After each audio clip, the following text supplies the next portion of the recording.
Shalom, l'église de Dieu Tout-Puissant. Alléluia. Amen.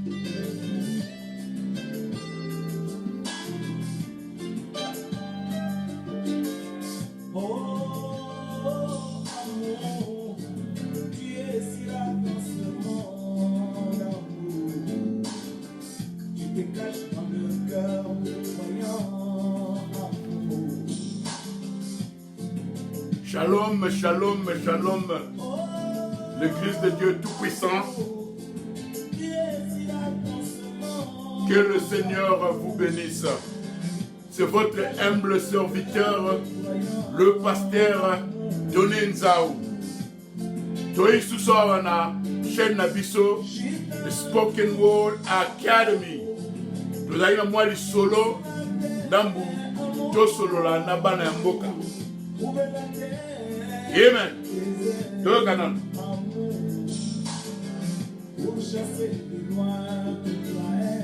Alléluia.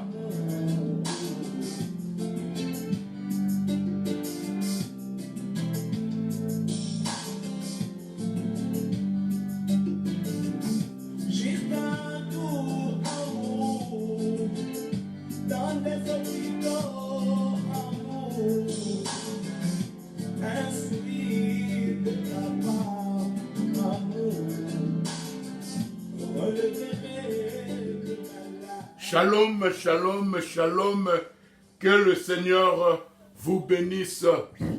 C'est votre humble serviteur, le pasteur Doné Nzaou. Toye Susu Awa, na chaîne Nabiso, des Spoken Word Academy. Le Seigneur a mis quelque chose dans notre cœur. Zambe achaki elo moko na mutema Nabiso, ezako tuta, fallait to solo là. Na bana ya Nzambe, fallait au solo là, na bana ya mboka. Alors, le Seigneur a mis une question dans nos cœurs, dans notre cœur. Tolinga komi tuna. Est-ce que le Saint-Esprit congolais, RDC, est différent dans le Saint-Esprit de la Bible? Ah, moutouma le pasteur Ozolo Banini. Donc, tu as remarqué, Elokomoko, que Nino Tolingo le baron n'a mabete, Tolingi Kozala arroganté, mais nous sommes de sentinelles. Allez, la Bible nous dit, la Bible nous recommande comme des sentinelles que ce que moni loko, il faut sentinelle, il faut obéta, qu'elle est l'eau. Pour la balance de Bayoka. Surtout les chrétiens. Alors, tu as remarqué, Elokomoko, que et ça c'est que ce qui passe et ça la mboka et ça c'est que ce qui passe vie est comme moins compliqué parce que à tabiso awa les États-Unis vie est comme compliqué mais tu yebi que et ça vraiment ndenge mokote na bamboka na biso mais tu ngolo ba précisément na Congo. Est-ce que le Saint-Esprit congolais c'est le même Saint-Esprit où il y a Bible? Parce que j'ai remarqué, Nathalie, n'a vérifié.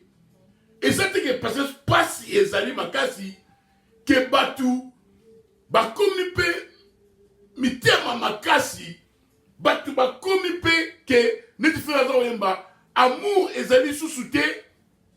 Oh, j'ai remarqué, au moins, on a un exemple, Nathalie a dépression aux États-Unis. Dans la année 30, hein, faut que l'hôpital m'a tonga Branham Tabernacle. Avec ça qui tant dur. Surtout ma pauvre, et ça qui m'a passé. Mais nous allons remarquer, quand vous passez les alaki m'a cassé, surtout dans les chrétiens. Abi na quartier zalaï que mutumura lambinzunga madesu, abengi ba voisin oyo, ba l'été 3 ou 2 jours, ba yakolia. Ça, c'est l'amour du prochain. Maintenant, il faut remarquer, Neti, na Congo, tant que vous faites comme un peu difficile, tant que vous faites comme un peu passif, tu vas comme un peu égoïste, pas tout le monde mité, on va bêter. De leur moment, on a Neti Congolais, mouté ma bé malamu. Je comme ma bé malamu, symbiose wana, Avant de moi comme un serviteur de Dieu, nous avons mis tout là. Vous avez remarqué, est-ce que dans le mabé, est-ce que dans le mabé, bon là, vous comprenez que mabé. Au moins même que, attends la bilou comme Mike. Donc mutuna qui garde donc chacun pour soi et Dieu pour tous. Donc même la carte de ma famille, oh yo la carte que nino ah pasteur, bon moi dit que ne tout tiner nga 50 mois passé et c'est au côté de la jaunité rien. Donc mon mutazo ta la kaka intérêt là et puis amour peut comme il y a intérêt. Amour et ça sur mon et c'est le Saint-Esprit au toza na mon Congo. Et ça le même Saint-Esprit oh il y a Bible. Au moins que amour est comme il y a profit. Au moins que moi la mère parce qu'il y a que ah master oyo azana Panama. Master oyo azana Paris, azana parler. De cela que kuna le tout la moi si na ngai tu as besoin hôtel tu revendre kuna. Mais Mr. Moro maladi makasi donc Mr. Wakudu mon katem piaker. Mais bah il m'a dit bien Mr. Wakudu aidai. Yeah. Tolo wakumote. Aidai na campus. Avant de ça na chambre na campus. Aidai. Mais tellement Mr. Sko mon kate mais moi la même soir route na France donc Mr. ona mona moi clair na kin ba mourir à profit. Et ajoute de la fois Mr. Wala ba la roko ba MP ça parisien. Ajoute de la parisien ba MP ça mais Mr. moi za côté okuna. Biaka maladi makasi. Ajoute un kate ajoute ça lycée. On a dit c'est le Saint-Esprit de la Bible. Banazambe, tout ce sola. N'a pas remarqué surtout dans le Congo, on a tout dit. Est-ce que le Saint-Esprit congolais, c'est le même Saint-Esprit de la Bible? C'est le même Saint-Esprit de la Mokili-Mobimba? C'est le même Saint-Esprit au Chinois Bazalango? C'est le même Saint-Esprit au Indien Bazalango? C'est le même Saint-Esprit au Nigeria Bazalango? C'est le même Saint-Esprit au Mboka Mobimba? Congolais, donc, surtout tant que vieux comme difficile, toujours comme mutema mabe malamu. Symbiose wana ah nazo comprendre moté doki parce que si on dit mutema mabe au chango plus na mutema malamu pesi et l'autre mo boye donc moi do kindo kité tcho to lingi bana ya Nzambe to sosola amour ya profit na remarqué en moni surtout na Congo même si na ba famille oyo kata tike ah nino au pasta nino neto tinela ngai anani opesi note azapena mpiaka otindile rien même tout le monde ngate abonné on kula ate bangote kula na bangote bango ba patirie oh du ba patirie do batindila kaka yo be bana Nzambe boyoka kelelo boyoka trompette ça ce n'est pas le Saint-Esprit de la Bible ba mon profit donc est-ce que Saint-Esprit la bino et comme on a dit que mon ningo a la passe na tanga frère bana abi donc c'est tellement difficile. Maintenant la dépression en États-Unis. Tellement batutu piaka. Et ça que so et c'est le voisin mon lambi mon madesu moi belé a béni va voisin pembeni au ba l'été 2-3 jours. Ça c'est l'amour de Dieu. Ça c'est l'amour du prochain. Et tu retanga aona na nino na Deutéronome sur le balso que abi ko boy ça et l'autre côté pour la voisin na yo. Mais la moni amour est belé, tamingi est belé na Congo. Même les gens qui ont supposé avoir le Saint-Esprit. Na on peut se donner un exemple. Mon retour temps à awa. Avant tout temps à écrire, on peut se donner un exemple. Faut moi passer un témoignage. La vérité, hein. Bateau va supposer à le vrai Saint-Esprit de la Bible. Il y a autre chose qui me la question. Est-ce que le Saint-Esprit congolais, RDC, c'est le même Saint-Esprit de la Bible? C'est le même Saint-Esprit que les prophètes avaient?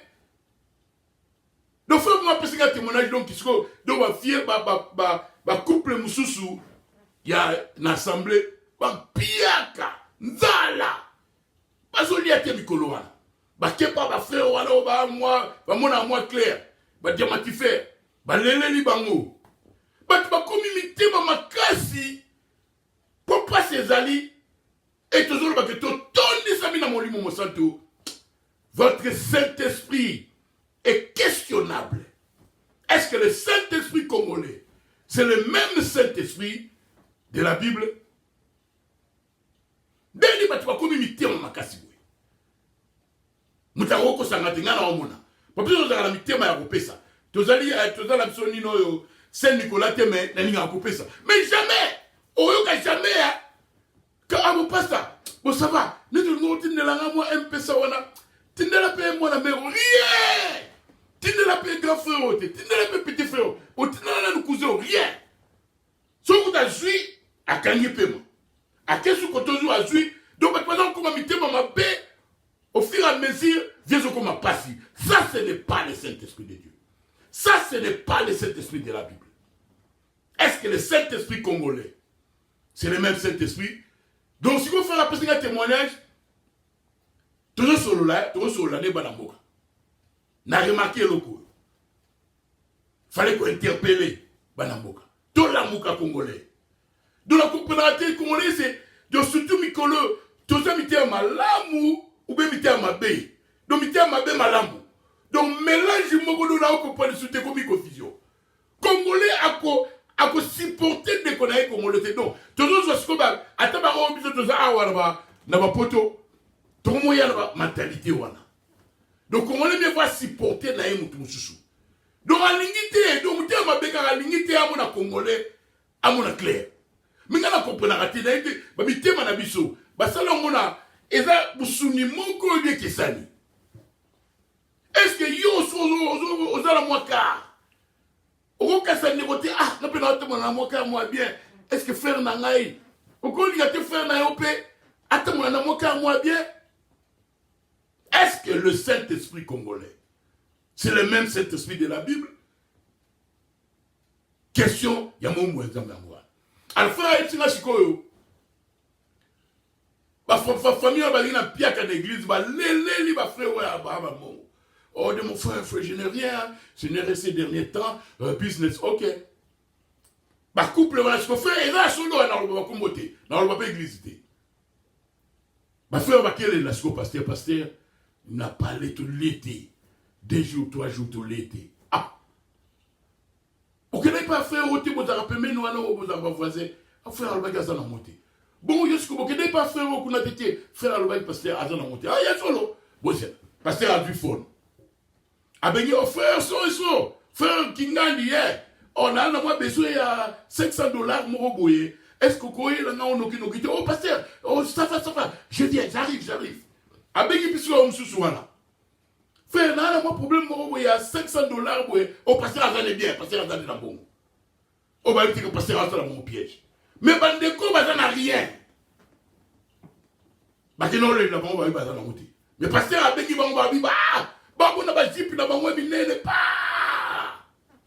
bayo ba moni ba couple wana pasteur afandisi bango ah frère le prophète nous a dit que l'amour est kozala kaka na kati ya épouse bande ko na bino baso souffrir bande ko na bino basa misala te bande ko na bino 2-3 jours ba l'été ba ko senga bino bobi mo sana moté. Mais nga na sala besoin de mon avis, tu la bengi nous voyons pas l'amour. Abi ce n'est pas juste. Alléluia. Ça ce n'est pas le Saint-Esprit de Dieu. Et ça que babiloko a mis nene toza au sala. Mais ça ne babiloko a mis kemike banazambe autour salate. Alléluia. N'a remarqué. Est-ce que le Saint-Esprit congolais c'est le même Saint-Esprit de la Bible? Total nanu awa na Bible. Voilà naya. Donc aussi ça la biso. Naninga ka ko interpeller. Dans mon liba amour est commis à profit. Or le Saint-Esprit et ça là on l'a dit parce que net le banabino toujours que la vie éternelle c'est vivre pour les autres. Surtout que dans Deutéronome chapitre 15 boyoka verset 7. Yoga Bible. S'il y a chez toi quelqu'un indigent d'entre tes frères dans l'une de tes portes, au pays que l'Éternel, ton Dieu, te donne, tu n'endurciras point ton cœur et tu ne fermeras point ta main devant ton frère indigent. Boyoka, la parole de Dieu. Mais tu lui ouvriras ta main, tu lui prêteras de quoi pouvoir à ses besoins. Garde-toi d'être assez méchant pour dire à ton cœur, la septième année l'année du relâche approche. Garde-toi d'avoir un œil sans pitié pour te faire indigent et de lui faire un refus. Il crierait à l'Éternel contre toi et tu te chargeras des péchés. Yoka, mais tu lui ouvriras ta main et tu lui prêteras de quoi pouvoir à ses besoins. Garde-toi d'être assez méchant pour dire à ton cœur, la 7e année, l'année du relâche approche. Garde-toi d'avoir un œil sans pitié pour ton frère indigent et de lui faire un refus. Il crierait à l'Éternel contre toi et tu te chargeras d'un péché. Alléluia. Faut oser la tenter. Soit occupé dans Matthieu, chapitre 22, verset 39. La Bible nous dit que aimez vos prochains comme vous-même. Ce que vous voulez que les hommes fassent pour vous, faites-le de même pour eux. Alléluia. Banazambe. Tout ça, on a qu'à mité manabiso. Total, là, surtout dans le Congo. Est-ce que yo vraiment, olobi otondi sabi na molimo mosantu? Est-ce que molimo mosantu wana ezali kotinda yo o aider baningo baza na pasi? Ou bien yo o aidera kaka oyo oyebi koza na profit? Oyebi ka tipo oyebi ka pasa dans la state. A pasa oyeki ya bo pasa za bo ça va kende na M-Pesa zwa $200. On peut faire les gens à la maison. Mais mon frère, mon collègue, Mr. Moko maladie. Mais tellement d'empiaquer donc couteau qui pète. Ça c'est quoi? Ce n'est pas le Saint-Esprit de Dieu. Ce n'est pas le Saint-Esprit de la Bible. Et la Kati, et donc quand tu as la famille, est-ce que la même abbé? Et donc quand tu as donc au monde que donc tindeli oyo, on soit kangi pema. Alors le matin que mon cher apostle Dedi. Mais quand ça peut n'a rien. Nabi est-ce que mi tema yango? Eza ndenge moko. Zamba sala ona musunya ndenge moko. Obi batu musu baza mi tema mabanga. Oh les enfants de Dieu. Toyoka. To méditer sur oyo. Le Seigneur a mis ça dans mon cœur pour interpeller ma frère surtout dans RDC Congo. Est-ce que le Saint-Esprit congolais est le même Saint-Esprit de la Bible? Est-ce que ça n'est pas le Saint-Esprit de la Bible? Est-ce que ça n'est pas le Saint-Esprit de la chrétien? Est-ce que ça n'est pas le Saint-Esprit de la Ganaï? Est-ce que ça même Saint-Esprit de Nigeria? Est-ce que ça même Saint-Esprit de Sénégalais? Et mon endroit, on a devait faire la famille, église. Nasoni. Donc, Congolais a bandit sur donc a bandit frère-moi a bandit bureau na bien. Bah avokanga. Oh, donc la mentalité wana ya kimute on mabe malamu to komo me mangoti na poto. Oh avokanga. Nga na osala taxe la pa na été. Asali olini. Oh, frère benga na bureau pasteur là. Azolo bakina okanga bureau. Pasteur bongo lo mota pasteur kolandati Congolais. Ne la bête no lisolo. Congolais mo a sali magasin na Texas. Ateka ba fufu ba semoule ba kwanga ba pondu na chinois pembeni. So ba zui chèque, so ba futi bango, so ba na la, so ba mo na clair, so ba na mo zulu, ba ke pas chinois. Mais so ba na piaka, ba ke defa pas congolais. Ndekola bango. Congolais kana magasin. Wana za nini? Est-ce que ça c'est le Saint-Esprit? Est-ce que le Saint-Esprit congolais et le même Saint-Esprit de la Bible? Tososola baranda. Tososola. Où est l'amour? La vie éternelle, c'est vivre pour les autres. Dans le message rangé, c'est rangé du côté de Jésus. Yoka. Quand quelqu'un du voisinage faisait cuire une marmite de haricots, on faisait venir les voisins qui n'avaient rien mangé depuis 2 ou 3 jours pour qu'ils en mangent un peu. C'était une difficile. Beaucoup de jeunes n'ont jamais connu ça. Mais c'était le temps difficile. J'ai connu l'époque où, en faisant circuler dans cette église un plateau à offrande de 2 fois ou 3 fois, on recueillait 30 cents. Alléluia. On attend où il y a dépression. Dans 1930 ou 1920 qui gagne. Le prophète de Dieu, fait banazo balabiso.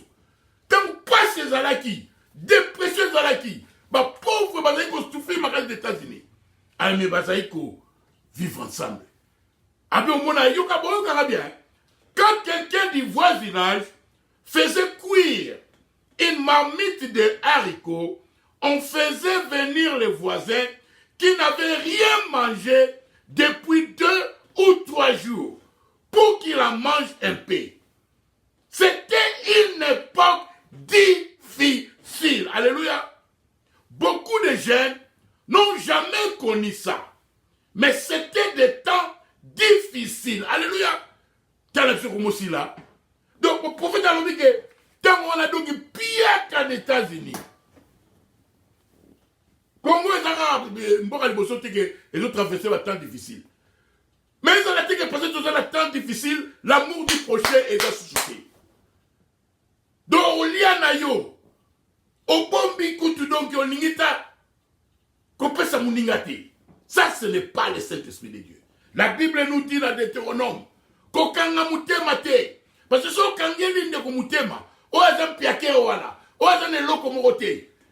Yodo pesa parisien, parisien dans le bon monaye, parce qu'on a l'amour, il y a profit. Au lieu que ce qui est pareil, on va pas y aller. Nous avons mon eloko wala. Ouais, ça c'est pas l'amour, ça c'est l'hypocrisie. Ça c'est l'amour avec profit. Mais Dieu a ça la besoin, il y a genuine love. Amour, il y a solo, qui vient du Saint-Esprit. C'est pour cela que je me suis posé la question. Est-ce que le Saint-Esprit congolais, la RDC, c'est le même Saint-Esprit de la Bible? Ah, alors au bout du temps, même ceux qui sont censés être baptisés du Saint-Esprit,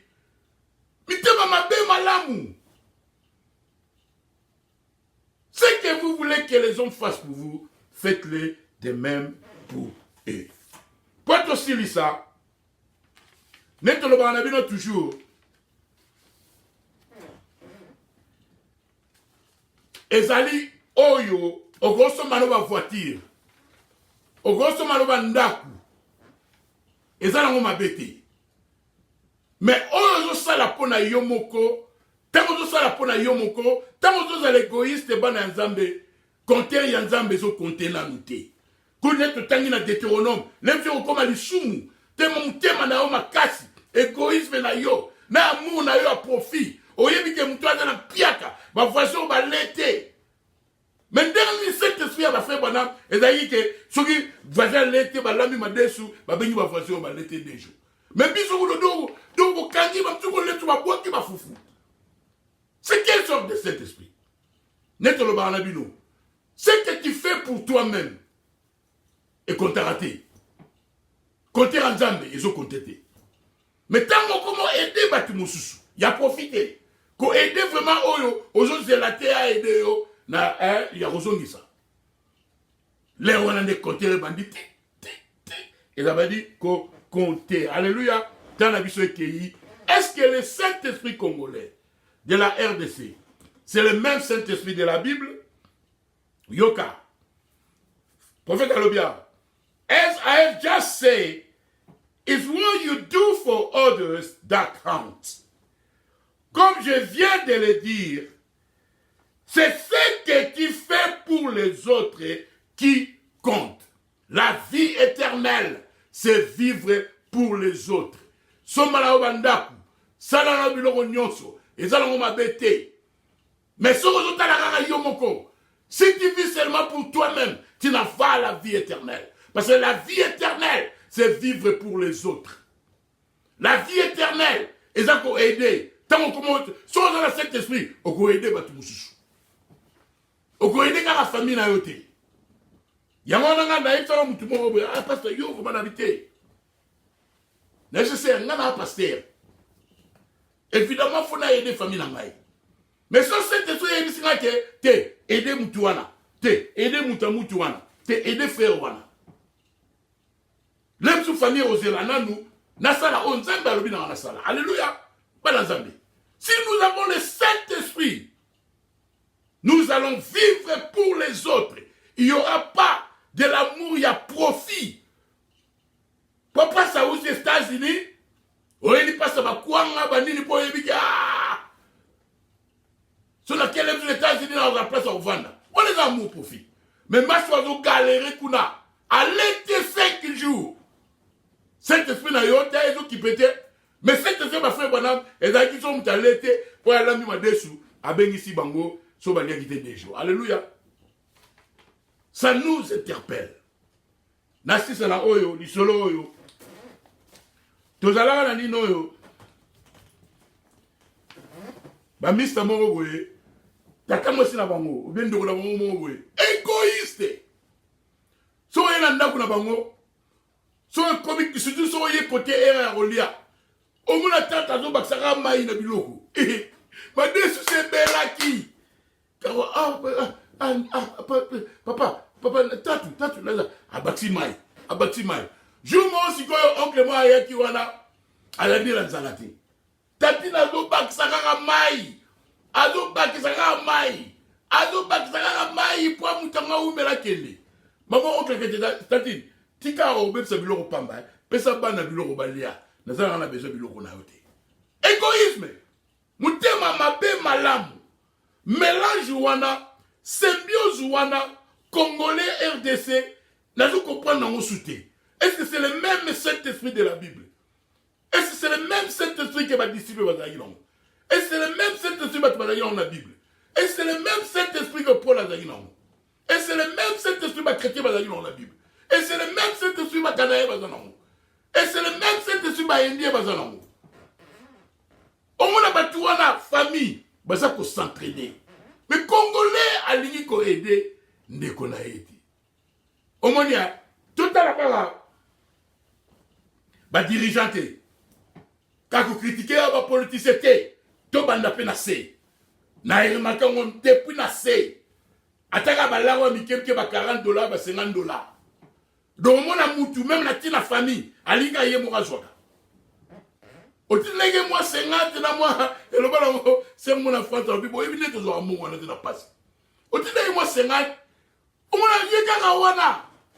Parce que nene la cause sur 50 mon cher. Toute la famille mon nene.